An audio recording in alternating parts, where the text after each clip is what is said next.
Indian railways दुनिया का 4th largest railway network, 13,50,000 employees, 68,000 तक फैले हुए रेलवे ट्रैक्स और 22,600 से ज्यादा ट्रेन्स, जिसमें रोजाना 24 लाख से भी ज्यादा लोग ट्रैवल करते हैं। फाइनेंशियल ईयर 2019 में इंडियन रेलवेज को 26,388 करोड़ का लॉस हुआ है, पर मिनिस्ट्री ऑफ रेलवे ने 1,589 करोड़ का नेट सरप्लस क्लेम किया था। क्लेम्स और रियलिटी के बीच में इतना डिफरेंस क्यों, और ऐसे क्या चैलेंजेस है कि इतने साल बीत जाने के बाद भी ये कंपनी प्रॉफिटेबल नहीं बन पाई? चलिए इस वीडियो के थ्रू जानते हैं। तो शुरुआत होती है 1853 यानी ब्रिटिश राज के दौरान, जब ब्रिटिशर्स ने अपने खुद के फायदे के लिए यानी रिसोर्सेज को इधर से उधर लेकर जाने के लिए इंडियन रेलवेज को इंट्रोड्यूस किया था। इनॉग्रल राइड 16 अप्रैल 1853 बोरी बंदर से थाने तक 400 गेस्ट को लेकर जाने के लिए की गई, लेकिन पहली पैसेंजर ट्रेन अगले साल यानी 1854 में हावड़ा स्टेशन से हुगली तक इंट्रोड्यूस हुई, जिसका डिस्टेंस 39 किलोमीटर्स के करीब था। इसके बाद तो इंडियन रेलवेज ने पीछे मुड़कर ही नहीं देखा और पूरे देश में फैलने लगे। 1880 आते आते इंडियन रेलवेज 14,500 किलोमीटर्स का डिस्टेंस कवर कर चुकी थी और धीरे धीरे एशिया का लार्जेस्ट और वर्ल्ड का 4th लार्जेस्ट रेलवे नेटवर्क बन गई। पर जैसे ही इंडिया ब्रिटिश राज से आज़ाद हुआ, रेलवेज की दिक्कतें भी शुरू हो गई। पार्टीशन के बाद रेल नेटवर्क 2 हिस्सों में बंट गया, जिसका 40% पाकिस्तान की तरफ चला गया और 60% इंडिया में ही रह गया। उस वक्त भी रेलवेज को भारी नुकसान हुआ, क्योंकि पाकिस्तान से इंडिया आती हुई ट्रेन्स को जला दिया गया था। फ्यूल की शॉर्टेज हो गई और स्टाफ मेंबर्स ने या तो रिजाइन कर दिया या फिर कभी मिले ही नहीं। और इन सब के चलते चलते इंडियन रेलवेज को बिल्कुल स्क्रैच से शुरुआत करनी पड़ी। 1950 में रेलवेज को नेशनलाइज कर दिया गया और इसे अलग अलग जोन्स में बांट दिया।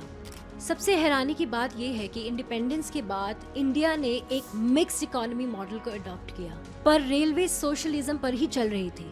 आपकी जनरल नॉलेज के लिए बता दें कि एक मिक्स इकोनॉमी वो इकोनॉमिक सिस्टम है जहां प्राइवेट एंटरप्राइजेस और गवर्नमेंट दोनों ही एक बहुत इंपॉर्टेंट रोल प्ले करते हैं, पर इंपॉर्टेंट सेक्टर्स जैसे इलेक्ट्रिसिटी, रेलवे और वाटर पर गवर्नमेंट ही कंट्रोल एक्सरसाइज करती है।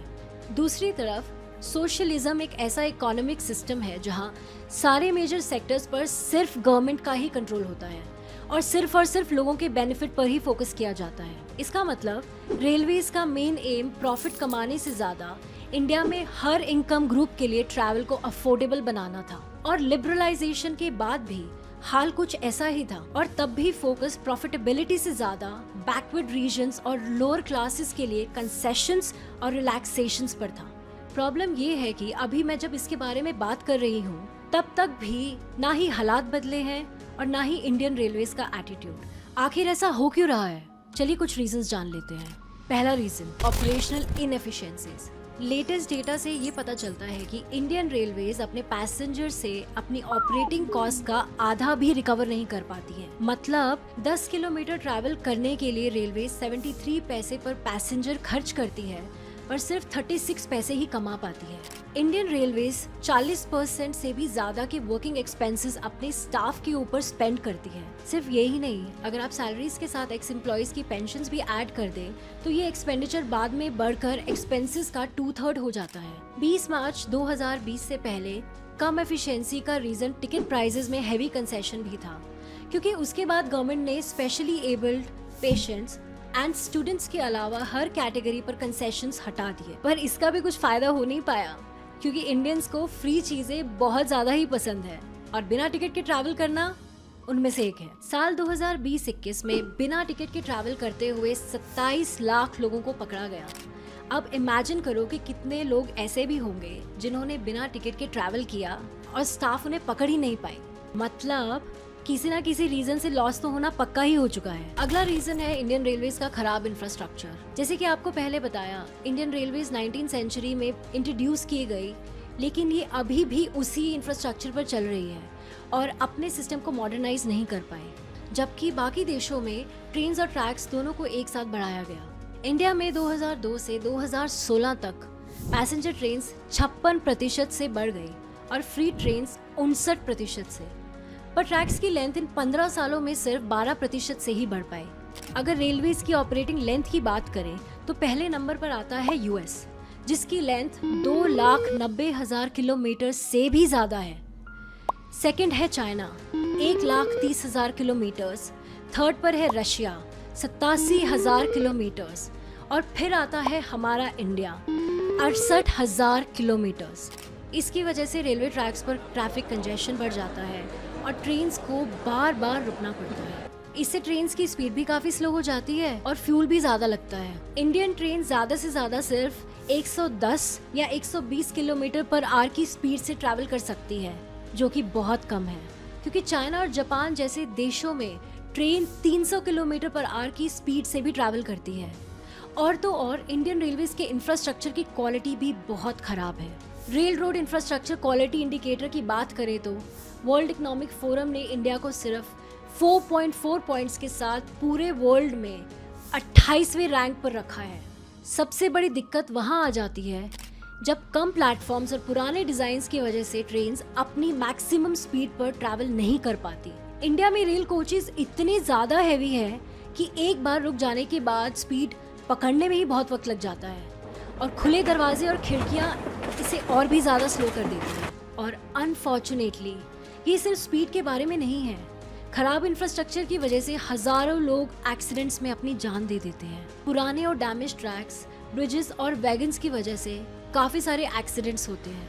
खन्ना कमेटी की एक रिपोर्ट के हिसाब से 76% रेल एक्सीडेंट्स डिरेलमेंट यानी कि ट्रेन की ट्रैक पर उतर जाने की वजह से होते हैं, जो कि खराब इंफ्रास्ट्रक्चर की ही देन है। इसका लेटेस्ट एग्जाम्पल 2016 में कानपुर में हुए इंदौर पटना एक्सप्रेस का अचानक पटरी से उतर जाना है, जहां 150 लोगों ने अपनी जान गंवा दी। अब ऐसे में जो लाइफ लॉस एंड इंजरी के लिए जो कॉम्पेंसेशन देना पड़ता है, उससे एक्सपेंडिचर और ज़्यादा बढ़ जाता है, जो कि ऑलरेडी काफ़ी हाई रहता है। और ऐसा भी नहीं है कि इंफ्रास्ट्रक्चर बढ़ाने के लिए कोई स्टेप्स नहीं लिए जाते या फिर हमारी गवर्नमेंट बजट नहीं अलॉट करती। प्रोजेक्ट्स का सही टाइम पर पूरा ना होना और कंटिन्यूस डिले भी रेलवेज की बर्बादी का एक बहुत इंपॉर्टेंट रीज़न है। हर प्रोजेक्ट अपनी डेडलाइन से 5 से 15 साल डिलेड ही चल रहा है। अब एग्जाम्पल के तौर पर Bengaluru Sathyamangalam railway line project ही ले लीजिए, जिसकी डेडलाइन 2002 डिसाइड हुई थी, पर अब उसे बढ़ाकर 2028 कर दिया गया है।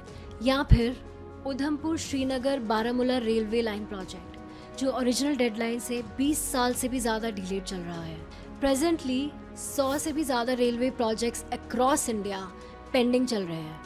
Ministry of statistics and programme के अकॉर्डिंग इन प्रोजेक्ट्स के डिले होने का सबसे बड़ा रीज़न है लैंड एक्विजिशन और लॉ एंड ऑर्डर इश्यूज। मतलब ज़मीन खरीदने के लिए पैसा तो डिपॉजिट किया जाता है, पर स्टेट गवर्नमेंट ज़मीन अलॉट ही नहीं करती। सिर्फ यही नहीं, लॉ एंड ऑर्डर सिचुएशन का भी इसमें एक बहुत बड़ा रोल है। जब कंट्री में प्रोटेस्ट्स और लॉ एंड ऑर्डर इश्यूज होते हैं तो ना जाने इंडियन रेलवेज को ही हमेशा टारगेट क्यों बनाया जाता है। फिस्कल ईयर 2020-21 में प्रोटेस्ट और लॉ एंड ऑर्डर सिचुएशन की वजह से इंडियन रेलवेज को 467 करोड़ का लॉस हुआ। उसी दौरान 37 करोड़ का लॉस तो सिर्फ फार्मर्स प्रोटेस्ट की वजह से ही हो गया था। रिपोर्ट्स का कहना है कि पिछले साल जून में अग्निपथ इनिशिएटिव के अगेंस्ट हुए प्रोटेस्ट में रेलवेज को 1000 करोड़ का लॉस हो गया था। इतने क्योस के बीच में करप्शन भी अपने पंख फैलाता है और इंडियन रेलवेज को आगे बढ़ने नहीं देता। इंडियन मेट्रो मैन यानी ई श्रीधरन का कहना है कि हर साल करीब 10,000 करोड़ तो इंडियन रेलवेज के लिए इक्विपमेंट खरीदने वक्त करप्शन में ही चला जाता है। और अगर इन परचेजेस को डिसेंट्रलाइज्ड यानी प्राइवेट बिजनेसमैन के हाथों में दे दिया जाए तो हर साल 10,000 करोड़ की वेस्टेज को सेव किया जा सकता है। इंडियन रेलवेज के एम्प्लॉयज फ्रेंच और चाइनीज रेलवेज के एम्प्लॉयज के मुकाबले में 30% कम प्रोडक्टिविटी से काम करते हैं। कम प्रोडक्टिविटी स्टैंडर्ड्स और हाई वेजेस की वजह से लॉसेस और तेजी से बढ़ते चले जा रहे हैं। एग्जिस्टिंग स्टाफ तो अनप्रोडक्टिव है ही, पर इंडियन रेलवेज में नए स्टाफ की भी कमी है। रेलवेज में आज की बात करें तो 3,12,000 पोस्ट वेकेंट पड़ी है, जिसकी वजह से करंट स्टाफ को ओवरवर्क करना पड़ता है और वो जॉब छोड़ने पर मजबूर हो जाते हैं। अब स्टाफ नहीं है तो टिकटिंग सर्विसेज को आउटसोर्स करना पड़ता है और प्राइवेट पार्टीज को 100 रुपए के टिकट रेवेन्यू पर 3 रुपए का कमीशन देना पड़ता है। तो ये हैं वो प्रॉब्लम्स जिनकी वजह से इंडियन रेलवेज के लॉसेस कई सालों से थमने का नाम ही नहीं ले रहे। और कोविड-19 पेंडेमिक ने आग में घी डालने का काम किया और रेलवेज को 36,000 करोड़ का बड़ा लॉस देकर गया। उस दौरान पैसेंजर्स रेवेन्यू सिर्फ 4600 करोड़ का रहा, जबकि उससे पिछले साल ये 53,000 करोड़ था, मतलब 87% की गिरावट। पर क्या गवर्नमेंट इन सब चीजों से अनजान है और इन्हें सुधारने के लिए एक्टिवली कुछ हो भी रहा है या नहीं? चलो ये भी जान लेते हैं। यूनियन बजट ने पिछले साल नेशनल रेलवे प्लान अनाउंस किया, जिसमें ये एम किया कि फ्यूचर डिमांड्स को पूरा करने के लिए 2030 तक इंडियन रेलवेज की कैपेसिटी को बढ़ाया जाए। फ्रेट ट्रेन्स का शेयर बढ़ाकर 27% से 45% और स्पीड 22 किलोमीटर पर आवर से बढ़ाकर 50 किलोमीटर पर आवर करने का एम किया गया है। और तो और नए लाइंस और प्लेटफॉर्म्स बनवाकर रेलवे के इंफ्रास्ट्रक्चर को भी इम्प्रूव किया जाएगा, जिससे ट्रैफिक कंजेशन की प्रॉब्लम सॉल्व हो पाएगी। इन सब के साथ प्राइवेट ओनरशिप को एनकरेज करने के लिए भी कुछ स्टेप्स लिए गए हैं ताकि रेलवेज की एफिशिएंसी बढ़ पाए। इसके लिए 2020 में 109 प्राइवेट रूट्स अलाउ किए जा चुके हैं और 2027 तक 151 प्राइवेट ट्रेन्स को ऐड करने के लिए प्राइवेट सेक्टर से 30,000 करोड़ की इन्वेस्टमेंट ली जाएगी। प्राइवेटाइजेशन के कई फायदे हैं, जैसे कि improve quality and accountability, fair pricing and reduced rail accidents भी। इसका सबसे बड़ा एग्जाम्पल है तेजस एक्सप्रेस, जिसने अपने ऑपरेशंस के पहले महीने में ही 70 लाख का प्रॉफिट कमा लिया और इस साल के एंड तक ट्रैक्स को 100% इलेक्ट्रीफाई करने का भी टारगेट है, जो कि अभी तक 90% के आसपास है। इलेक्ट्रिफिकेशन के साथ साथ गवर्नमेंट ने रेलवे स्टेशंस को अपग्रेड करने के लिए भी कुछ प्रोजेक्ट्स को लॉन्च किया है। ट्रेन्स अपनी डेस्टिनेशन पर टाइम पर पहुंच पाए, उसके लिए भी इंडियन रेलवेज ने कुछ स्टेप्स उठाए हैं। And most importantly, free transport को भी इंटरनेशनल स्टैंडर्ड्स के साथ मैच करने के लिए कुछ इम्पॉर्टेंट रिफॉर्म्स लाए गए हैं, जैसे कि 2006 में एक स्टैट्यूटरी बॉडी को सेटअप किया गया जो सिर्फ डेडिकेटेड फ्रीट कॉरिडोर प्रोजेक्ट को इम्प्लीमेंट कर सके। इसका मेन ऑब्जेक्टिव पूरी कंट्री में 6 फ्रीट कॉरिडोर्स एस्टैब्लिश करना था, जो पूरी कंट्री को कनेक्ट कर दे, जिससे गुड्स को एक कोने से दूसरे कोने लेकर जाना और भी सीमलेस हो जाए। फ्रीट सिस्टम को और स्ट्रॉन्ग बनाने के लिए वैग 12B इंजन्स को इंट्रोड्यूस किया, जो 120 किलोमीटर पर आवर की स्पीड से 6000 टन से भरी हुई फ्रीट को मूव कर सकते हैं। और इंडिया में कोल ट्रांसपोर्टेशन को नए लेवल पर लेकर जाने के लिए इस इलेक्ट्रिक लोकोमोटिव ने बहुत हेल्प की है। साथ ही साथ इंडिया को नेपाल और बांग्लादेश से और ज्यादा कनेक्ट करने के लिए भी ऑपरेटिंग ट्रेन्स को सिग्निफिकेंटली बढ़ाया, ताकि फ्री ट्रांसपोर्ट सिर्फ इंडिया तक ही लिमिटेड ना रहे। तो ये थे कुछ रिफॉर्म्स जिनकी मदद से गवर्नमेंट ने इंडियन रेलवेज को आने वाले कुछ सालों में प्रॉफिटेबल बनाने का सपना दिखाया है। अब इन रिफॉर्म से एक्चुअल में कुछ इम्प्रूवमेंट होता है या फिर ये सब भी सिर्फ लीगल रिकॉर्ड्स में रेड टेप के नीचे गायब हो जाएगा, ये तो आने वाले वक्त ही बताएगा। पर एक बात तो पक्की है कि अगर इंडियन रेलवे सर्विसेज को सच में चाइना और जापान जैसा डेवलप करना है तो ऐसे कई सारे रिफॉर्म्स की मदद चाहिए होगी। और एक्सपर्ट्स का ये मानना है कि इंडियन रेलवेज को अगर प्राइवेटाइज कर दिया जाए तो हमें एक कंप्लीट ट्रांसफॉर्मेशन देखने को मिलेगा, जिससे हम इन डेवलप्ड नेशंस के साथ हेड टू हेड कम्पीट कर पाएंगे। पर इस वक्त इंडियन रेलवेज को पूरा फोकस सेफ्टी पर करना चाहिए, ताकि ओडिशा ट्रेन कोलिजन जैसे एक्सीडेंट्स फिर कभी ना हो। इसके लिए former railway minister Dinesh Trivedi ji ने ये सजेस्ट किया था कि रेलवेज के इंफ्रास्ट्रक्चर को इम्प्रूव करने के लिए एक अलग बजट बनाया जाए और इसके लिए रेलवेज के रेवेन्यू को यूज नहीं किया जाए। करंटली हमारी रेलवेज का फोकस सेफ्टी से ऑपरेट करने से ज्यादा केटरिंग, वाईफाई और बुलेट ट्रेन जैसी एक्टिविटीज पर है, जो कि बिल्कुल गलत अप्रोच है। नई ट्रेन्स लॉन्च की जा रही है, पर सेफ्टी और इंफ्रास्ट्रक्चर अपग्रेड करने पर बहुत कम स्पेंड किया जाता है, जिसकी बदौलत ट्रेन एक्सीडेंट्स रुकने का नाम ही नहीं ले रहे। आई रियली होप कि आने वाले टाइम में इंडियन रेलवेज ट्रैवल करने के लिए एक सेफर ऑप्शन बन जाए और हम आंखें बंद करके इस पर विश्वास कर पाए। तो आज के लिए बस इतना ही।